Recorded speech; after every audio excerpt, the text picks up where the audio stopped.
அழகாஷ் நான் உங்கள் விஎஸ் பேசுகிறேன். இன்றைக்கி நம்ம பார்க்க போகிற சீரிஸோட நேம் வந்து may ask for one final திங்க்னு சொல்லக்கூடிய சீரிஸோட எபிசோட் 5 தான் நீங்கள் நம்ம பார்க்க போகிறோம். அதனால் நீங்கள் நம்ம சேனலுக்கு புதுசாக இருந்தீங்கன்னா உங்களால் முடிச்ச சாப்பிடணும் நம்ம சேனலுக்கு சப்ஸ்கிரைப் பண்ணி சப்போர்ட் பண்ணுங்கள். அது மட்டும் இல்லாமல் அது கூட இருக்க விலைக்கான ஆள் வச்சுக்கோங்க. அப்போ தான் நான் போகிற அடுத்த வீடியோமே நோட்டிஃபிகேஷன் வரும். கண்டிப்பாக இந்த வீடியோ வேறு லெவலாக இருக்க போது முடிஞ்ச வரைக்கும் ஸ்கிப் பண்ண முடியுமா பாருங்கள். ரொமான்ஸுக்கு பத்தாதுன்னு வேறு லெவலான ட்விஸ்ட் எல்லாம் காத்துட்ருக்கு. அது ரொம்ப நல்லாவே இருக்கும் பார்க்குறதுக்கு. அது எல்லாமே என்னுடைய பெஸ்ட்டை கொடுத்து பொறுமையாக பண்ணியிருக்கேன். முடிஞ்சளவுக்கு அடுத்தது எபிசோட பார்த்தும் சப்போர்ட் பண்ணுங்கள். அது எல்லாமே உங்ககிட்ட தான் இருக்குது. அதாவது லைக் கமெண்ட் இது எல்லாமே பண்ணிங்கன்னா தான் இன்னமும் போட கொஞ்சம் மோட்டிவேஷன் வரும். சரிங்க, நம்ம இதோட கதைக்குள்ள போலாமா?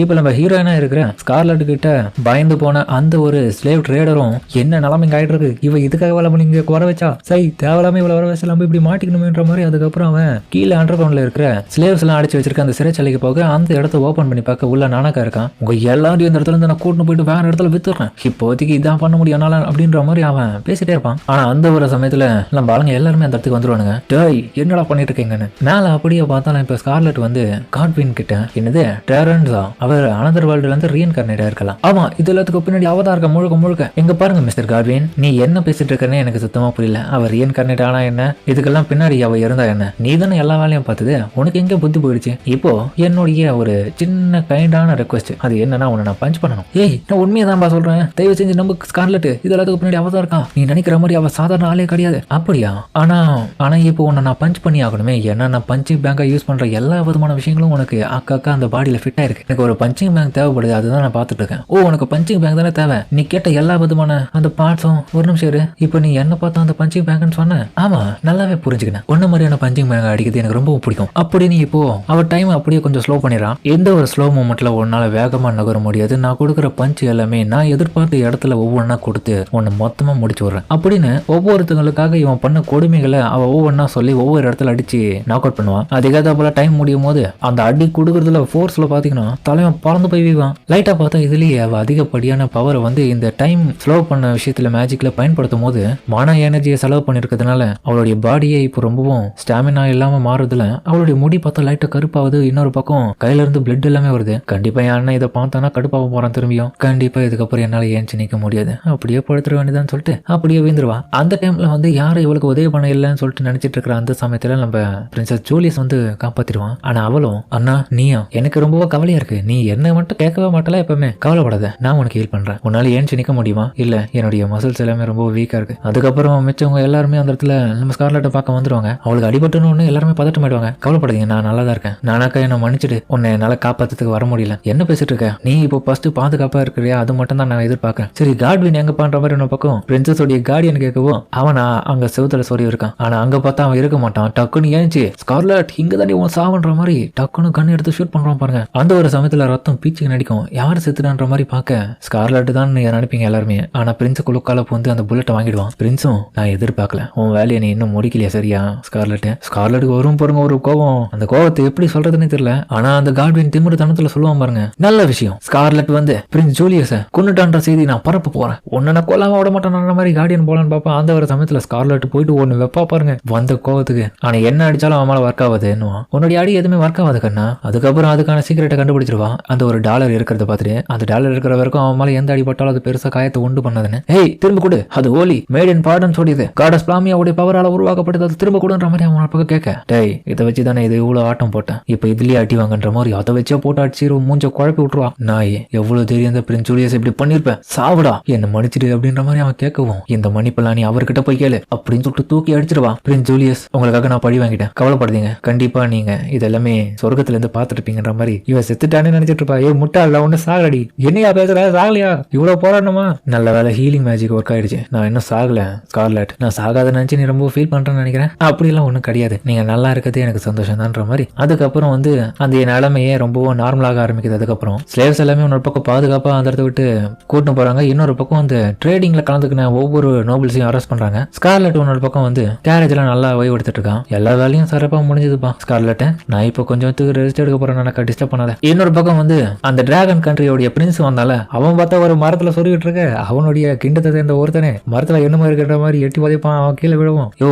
என்னையாச்சு, நீ ஏன் என் மரத்துல போய் சொல்லிட்டு இருக்க? நல்லபடியா நான் உன்னை பார்த்தேன். யோ இது வரைக்கும் நீ இந்த உலகத்திலேயே ரொம்ப பவர்ஃபுல்லான மெட்டல் பாடி கொண்ட ஆளு, ஆனா உன்னையே ஒருத்தி சாச்சிருக்காளா? உண்மைதான், கண்டிப்பா நான் அவளை திரும்ப மீட் பண்ணணும். எதுக்கு திரும்ப போய் அடி வாங்குறதுக்கா? இல்ல என் மனசுல இருக்க விஷயத்த சொல்றதுக்கு. யோ திரும்ப போய் அடி வாங்கிட்டு வராத, கம்முன்னு நம்ம போயிட்டு இப்போதைக்கு ரெக்கவர் ஆகிற வேலையை பார்க்கணும். இல்ல கண்டிப்பா அவளை நான் திரும்ப மீட் பண்ணி என் மனசுல இருக்கிறத சொல்லி அவளை எப்படியாச்சும் என் பக்கம் இழுக்கணும். அப்புறம் அவன் சொல்லிட்டு பிறகு கிளம்பிடுவான். இன்னொரு பக்கம் வந்து நம்ம ஸ்கார்லட்டுடைய சிட்டியில பார்த்தா இப்போ மக்கள் எல்லாருமே கொண்டாடிட்டு இருக்காங்க இப்போ பண்ண விஷயத்தை பார்த்துட்டு. ஏன்னா காட்வின் மினிஸ்டரை பொறுத்த வரைக்கும் நாட்டில் இருக்கிற மிகப்பெரிய நிறைய ஊழல் வேலைகள், அப்புறம் இந்த ஸ்லேவ் ட்ரேடிங், அப்புறம் தப்பான வேலைகள்லாம் நிறைய பண்ணியிருக்கான். இதனாலேயே வந்து மக்களுக்கு அது பிடிக்காம அவன் எதிர்த்து கேள்வி கேட்க முடியாத நிலைமையில இப்போ வந்து ரொம்ப சந்தோஷமா வராங்க. ஏன்னா ஸ்கார்லட் எல்லாத்தையுமே மாத்திட்டானு. ஸ்கார்லட்டுடைய பெருமை அப்படியே ஊர் ஃபுல்லா பரவுது அந்த இடத்துல பயங்கரமா. இன்னொரு பக்கம் அவளுடைய ஃப்ரெண்ட்ஸுங்களே இந்த விஷயத்த பாக்குறாங்க. ஆகா என்ன வேலை பண்ணி வச்சிருக்காங்க பாலு, ரொம்ப பவர்ஃபுல்லா தான் அவங்கள மீட் பண்ணி ஆகணும் நம்ம அப்படின்ற மாதிரி அவங்க இன்னொரு பக்கம் பிளான் பண்றாங்க. ஸ்கார்லட் இன்னொரு பக்கம் பார்த்தா அவளுடைய வீட்டுக்கு வெளியிலவே ரெக்ஸ்ன்னு சொல்லக்கூடிய அந்த டிராகன் பிரின்ஸோடைய டிராகனா இருக்கிறத எடுத்துன்னு வந்திருக்கான். அது பார்த்தா இப்போ இவகிட்ட நல்லா பழக ஆரம்பிச்சிச்சு. நலாக்காக்கு இது சுத்தமா பிடிக்கல. அந்த டைம் வந்து அவங்களுடைய பட்லரும் அந்த இடத்துக்கு வராரு. லேடி ஸ்கார்லட் என்ன விஷயம் சொல்லுங்க. நீங்க கேட்டது போலயே ஒரு பவர்ஃபுல்லான பஞ்சிங் பேக்கை வந்து காட்வின் மாதிரியே நாங்க ரெடி பண்ணிருக்கோம். அது மட்டும் இல்லாம இந்த விஷயம் எல்லாமே ஊர் ஃபுல்லா பரவதுனால உங்களை பத்தி நிறைய பெருமையா பேசிட்டு இருக்காங்க ஊர்ல எல்லாருமே. முக்கியமா உங்களுக்கு நிறைய ஃபேன்ஸை உருவாக்கிட்டாங்க. சரி எல்லாத்தையுமே தயாரா வச்சுக்கோங்க. தேவைப்படும் போது அதை எடுத்துன்னு வாங்க, நான் ப்ராக்டிஸ் பண்ணணும். அப்புறம் வந்து நானாக்கா அதே இடத்துல நின்று அவங்கள பார்த்துட்டே இருக்கான். என்னன்னு தெரியல, உங்க மேல அஃபெக்ஷனா என்னன்னு தெரியல. ஆமா எங்க வா நானாக்கா. அவனை ஒரு ஒல்ஃபு மாதிரி பெட்டுல, அதனால வந்து அவ கொஞ்சரா பெட்டு மாதிரி அவனை வச்சு என்னடா பண்ணிருக்க, இப்பதானே அவங்க புது ட்ரெஸ் போட்டு வந்திருக்காங்க, அதுக்குள்ளேயே போய் சேடை பிடிச்ச மாதிரி பண்ணிருக்கான் அப்படின்னு ஒரு பக்கம் மேட்ஸ் எல்லாமே கத்துறாங்க அவகிட்ட. இன்னொரு பக்கம் பார்த்தா இந்த டெரன்ஸ் அவ காமிக்க அவ வந்து இப்ப ஜெயிலுக்கு போயிட்டு இருக்கான். அதெல்லாம் நம்ம காட்வின் அடைச்சு வச்ச அந்த ஜெயிலுக்கு. அங்க போன பிறகு அந்த இடத்துல இருக்க காட்ஸ் கிட்ட அவ ஏதோ ஒரு மேஜிக்கை பயன்படுத்தி அவனுங்களையே வசியம் பண்ணிடுறா. அவனுங்களே அதுக்கப்புறம் வழியை காமிக்க இவ அதுக்கப்புறம் உள்ள போக இது ஒரு ஹாப்பி எண்டிங்கா முடிக்கணுமா? வாய்ப்பே கிடையாது. இந்த அனிமேவை மாத்த போறதே நான் மட்டும்தான். அதுக்கப்புறம் வந்து காட்வின் வந்து இவ வந்துட்டான்ற விஷயத்த பார்த்த உடனே என்ன காப்பாத்த தானே திரும்ப வந்திருக்க டெரன்ஸா, வா உங்ககிட்ட தான் ஒரு விஷயத்த பத்தி சொல்லணும். நான் நிஜமாலே காடஸ் பிளாமியாக்கு வேலை பார்க்கறது ரொம்ப சந்தோஷமா இருக்கேன். ஆனா அவங்களுடைய பவர் எனக்கு பத்தல. திரும்பவும் நான் ஸ்கார்லட் கிட்ட போய் சண்டை போடணும். ஏன்னா அவளுக்கு நிறைய விஷயம் நான் சொல்லிட்டேன். கண்டிப்பா அவளை நான் கொன்னே ஆகணும். தயவு செஞ்சு நீ தடத்துல இருந்து என்ன ரிலீஸ் பண்ண. சரி ஓகே நான் உனக்கு உதவி பண்றேன் அப்படின்னு தன்னுடைய அதே மாதிரியான வசியம் பண்ற மேஜிக் அவன் மேலேயும் பயன்படுத்திட்டு கையில ஒரு பாய்சன் இருக்கிற பாட்டில கொடுத்துருவான். நீ எனக்காக இந்த ஒரு விஷயத்த மட்டும் பண்ணிடுன்ற மாதிரி. அப்புறம் அவன் அந்த இடத்த விட்டு கிளம்பி வரும்போது டே நாய், தேவையில்லாம எங்களை பத்தி நிறைய விஷயத்த நீ இன்னத்தி சொல்லிருப்ப. இதுக்கப்புறம் உன்னை ரிலீஸ் பண்ணி நான் எதுக்குடா வெளியே வரணும், எல்லா வேலையும் நானே பாத்துக்கிறேன், நீ செத்தா மட்டும் எனக்கு போதுன்ற மாதிரி சொல்லிட்டு வரும்போது பார்த்தா அவன் அந்த வசியத்தினால அப்படியே அந்த பாய்சனை சாப்பிட்டு செத்துருவான். அதை சூசைட் பண்ணி கண்டிப்பா ஸ்கார்லட் உன்னை நான் கொல்லுவேன், ரொம்பவும் உன்னை நான் வெறுக்கிறேன் இந்த உலகத்துல. அதுக்கப்புறம் வந்து இந்த நியூஸ் வந்து நம்ம பிரின்சஸ் கிட்ட வந்துருச்சு. என்னப்பா இங்க நடக்குது, சிறையில இருந்த காட்வின் எப்படி ஒரு பாய்சனை சாப்பிட்டு சூசைட் பண்ணிருப்பான், முதல்ல பாய்சன் எப்படி அவனுக்கு வந்திருக்கும் எனக்கு அதான் புரியல. கண்டிப்பா இவன் சூசைட் பண்ணிருக்கானா, இதுக்கு யாரோ உடந்தையா இருந்திருக்காங்க. அது மட்டும் இல்லாம ஜெயிலுக்குள்ள எப்படி பாய்சன் எல்லாம் போறதுக்கு வாய்ப்பு இருக்கு. அந்த சுச்சுவேஷன் வச்சு பார்க்கும்போது கண்டிப்பா அந்த இடத்துக்கு டெரன்ஸா இதுல சம்மந்தப்பட்டதுக்கும் வாய்ப்பு இருக்குல்ல, கண்டிப்பா இருக்கலாம். ஏன்னா என்னோட சிஸ்டருடைய ரிப்போர்ட் படி அவ சொன்னதுல அதுதான் எனக்கு தெரிய வந்தது. ஏன்னா காட்வின் கூட அவ ரொம்ப க்ளோஸா இருந்ததை வச்சு பார்க்கும்போது இவ தான் கண்டிப்பா இவனையே கொண்டு இருக்கணும். ஏன்னா தான் கிட்ட இருந்து எந்த ஒரு இன்ஃபர்மேஷனையும் வந்து கசிய விடக்கூடாதுன்னு சொல்லிட்டு இவனை கொண்டு இருப்பான். கரெக்டா இருக்கலாம். ஆனா இந்த டெரன்ஸ்ன்றவ எப்படி அப்ப ஆளுன்றதே தெரியலையே. பிரின்ஸ் ஒரு பக்கம் பிளாமினிசம், இது பெரிய பிரச்சனைப்பா. இந்த மாதிரியான ஆளுங்க இதுல இன்வால்வ் இருக்கானுங்க. என்ன சொன்ன பிளாமியானிசமா? ஆமா, அது பால்ஸ்டன் சொல்லக்கூடிய ரிலிஜியன்ஸ்ல இருக்கிற மக்கள் அவங்க. ஆமாப்பா, அந்த கிண்டத்தை பொறுத்த வரைக்கும் கிட்டத்தட்ட 2 ரிலிஜியஸ் வந்து மேஜரா ஆர்கனைஸ் பண்ணிட்டு இருக்காங்க. ஒன்னு வந்து சில வருஷங்களாவே பீப்புள்ஸ் ஒரு மிகப்பெரிய பவரை வந்து நம்பிக்கையா கொண்டு வாழ்ந்துட்டு இருக்காங்க. அதுதான் பிளாமியானிசம். அதுல வந்து ஒர்க்ஷிப் பிளாமியான்னு சொல்லக்கூடிய ஒரு காடஸ் இருக்காங்க. அவங்க வந்து அழகுக்கும் அன்புக்கும் வெளிப்படையா இருக்காங்க. அவங்கள முழுமையா நம்புறவங்க ஃபாலோவர்ஸ் தான் இவங்க எல்லாருமே. அந்த ஒரு பிளாமியானிசத்தை இப்போ வந்து வழி நடத்திட்டு இருக்க கரண்ட்ல யாரு தெரியுமா? நொவையோ ரிச்சே மெர்ச்சன்ட்னு சொல்லக்கூடிய ஒருத்தன் தான் இதை வழி நடத்திட்டு இருக்கான். நானாக்காவும் அப்போ காட்வின் மாதிரியே தான் அங்க இருக்க ஆளுங்களும் அவங்க.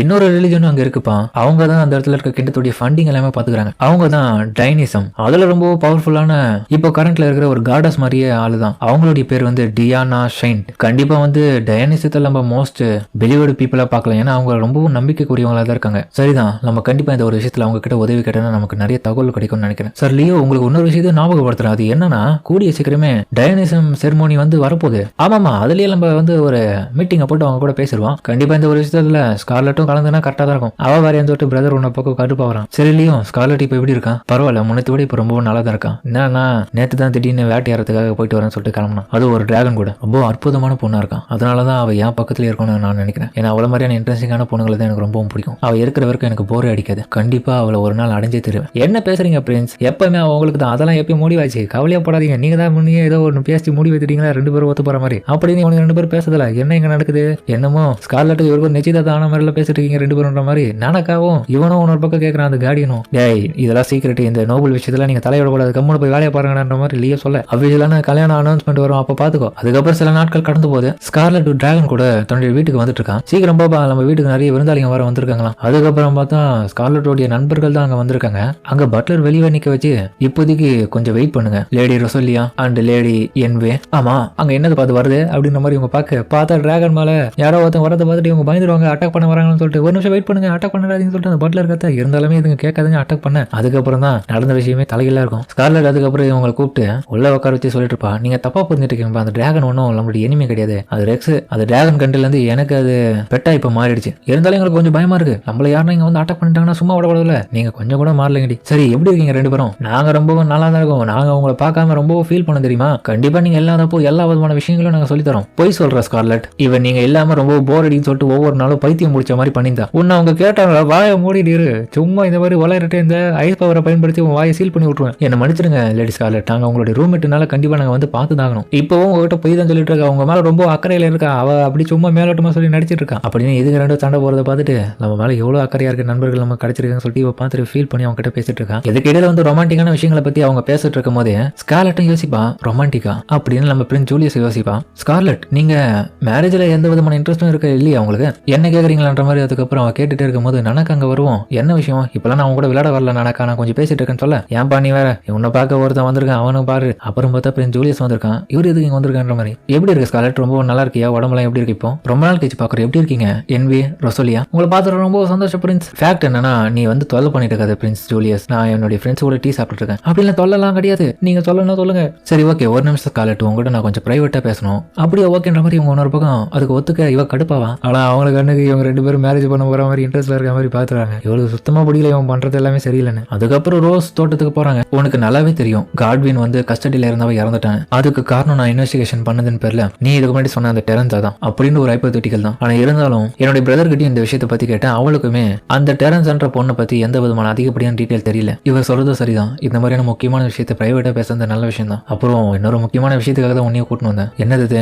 அதாவது உன்னுடைய ஹேர் வந்து திரும்ப எப்ப நார்மலா மாறும், அது எனக்கு தெரிஞ்சு இன்னும் சில நாட்கள் ஆகும், சில வாரங்கள் மாசம் கணக்கில் கூட ஆகும். அது எல்லாமே என்னுடைய பிசிக்கல் அண்ட் மென்டல் பிஹேவியர்ஸை பொறுத்து தான் அது கொஞ்சம் கொஞ்சமா ரெக்கவர் ஆகும். சரி ஓகே, ஆனா கூடிய சீக்கிரமே ரெக்கவர் ஆகும், இது உன்னுடைய உடம்புக்கு ரொம்ப நல்லது இல்லை, அதனால கொஞ்சம் ரெஸ்ட் எடுத்துக்கணும். அதே மாதிரி இன்னொரு விஷயத்த சொல்றேன், என்னது நீங்க தேவையில்லாம உங்களுடைய உயிரை எனக்காக சாக்ரிஃபைஸ் பண்ணது தப்பு. ஏன்னா இந்த நாட்டுடைய முக்கியமான பிரின்ஸ் நீங்க அடுத்த கிங்கா வரப்போறீங்க, ஆனா நீங்க என்னுடைய உயிரை காப்பாற்ற இப்படி எல்லாம் பண்ணது என்னால ஏத்துக்க முடியாது. ஆனா எனக்கு உங்ககிட்ட பிடிச்சது அதுதான், என்னதான் நீங்க ராயல் ஃபேமிலியை சேர்ந்த ஒருத்தராக இருந்தாலுமே மற்றவங்களுக்காக இப்படி இறங்கி போயிட்டு தான் உயிரையும் கொடுக்க தயங்காம இருக்கீங்களா, அதனாலதான் அடுத்த முறை இந்த மாதிரி பண்ணாத மாதிரி பாத்துக்கோங்க. ஸ்கார்லெட் நான் இந்த ரோஸ் எல்லாமே எடுத்துக்கலாமா, கண்டிப்பா எடுத்துக்கோங்க அப்படின்னு சொல்லிட்டு ஒவ்வொன்றா எடுத்து அடுக்க ஆரம்பிச்சிடும். அதுக்கப்புறம் அவன் தன்னுடைய அப்பாவும் அம்மாவும் எப்படி ரொமான்ஸ் பண்ணி இருந்தாங்க, என்ன விஷயத்த பண்ணாங்கன்றது அவன் டீட்டெயிலா சொல்ல ஆரம்பிக்கிறான் அவகிட்ட. அதே மாதிரியான ரொமான்ஸ் வந்து இப்ப நானும் பண்ண போறேன்னு சொல்லிட்டு அந்த ஒரு லவ் இப்படிதான் இருக்குன்ற மாதிரி தலையில அப்படியே அந்த பூங்கொத்தை வைப்பம் பாருங்க. ஸ்கார்லெட் உண்மையிலே நீ எனக்கு தேவை, நீ என் சைடு இருந்தேன்னா எப்பவுமே என்னுடைய வாழ்க்கை ரொம்பவும் போர் அடிக்காம போகும். அது மட்டும் இல்லாம உன்னை எனக்கு ரொம்பவும் பிடிக்கும், அதுக்காக தான் அன்னைக்கு நான் என் உயிரையும் பொருட்படுத்தாம உன்னை நான் காப்பாத்தினேன். அப்புறம்